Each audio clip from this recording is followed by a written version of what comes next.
Cerita Saptawindo, pria asal Yogyakarta jelajahi Indonesia sejak 2018 non-stop.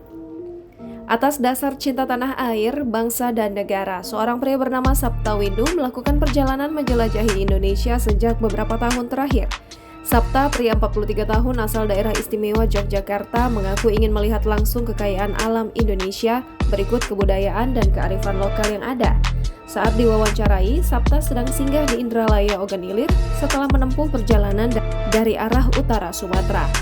Sapta mengungkapkan perjalanan menjelajahi Indonesia ini merupakan misi kepedulian terhadap alam dan juga orang-orang yang cinta alam. Selain itu, pria yang menyebut dirinya pejalan Nusantara ini ingin apa yang dia lakukan dapat menghasilkan perkembangan di daerah yang dikunjunginya. Sapta sendiri merupakan Kadif Humas Altimer Hikers dan juga anggota Direction Outdoor Mountain, dua organisasi yang sama-sama berkutat dengan kecintaan terhadap alam. Perjalanan menjelajahi Indonesia dimulai oleh Sapta sejak 2018 lalu hingga sekarang. Sapta mengaku mengunjungi sebagian besar wilayah Indonesia selama 3 tahun non-stop. Dimulai dari Jakarta, Sapta mengunjungi berbagai daerah dan pulau-pulau di Indonesia seperti Jawa, Sumatera, dan Kalimantan. Ini merupakan kali kedua Sapta menginjakan kaki di Sumatera Selatan. Tahun lalu, Sapta mendaki Gunung Dempo di Pagar Alam dan tahun ini kembali ke lokasi yang sama.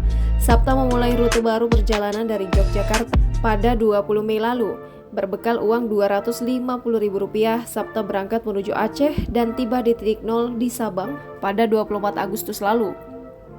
Ia lalu kembali menyusuri daerah-daerah di Sumatera hingga tiba di Palembang pada 18 Oktober lalu dan keesokannya ia singgah di Indralaya. Pria berkacamata ini mengungkapkan dia menjelajahi Indonesia dengan modal minimum.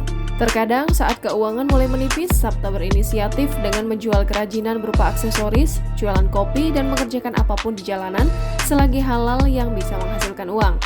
Berbagai suka duka di jalan, hujan, panas terik telah dilalui Sapta dengan senyuman. Dia mengungkapkan pengalaman dan pelajaran yang didapatkan di jalan tidak dapat dinilai dengan apapun. Pria yang mulai menjadi backpacker sejak usia 23 tahun ini mengaku akan terus menjelajahi Indonesia selagi mampu. Sapta berharap orang-orang dapat mengikuti jejaknya mengeksplorasi keindahan alam dan kearifan lokal di Indonesia, meskipun dalam lingkup yang lebih kecil. Sapta juga berharap pemerintah dapat memberi perhatian ekstra terhadap potensi sumber daya alam maupun sumber daya manusia yang ada di Indonesia. Jangan lupa subscribe, share, komen, dan like ya!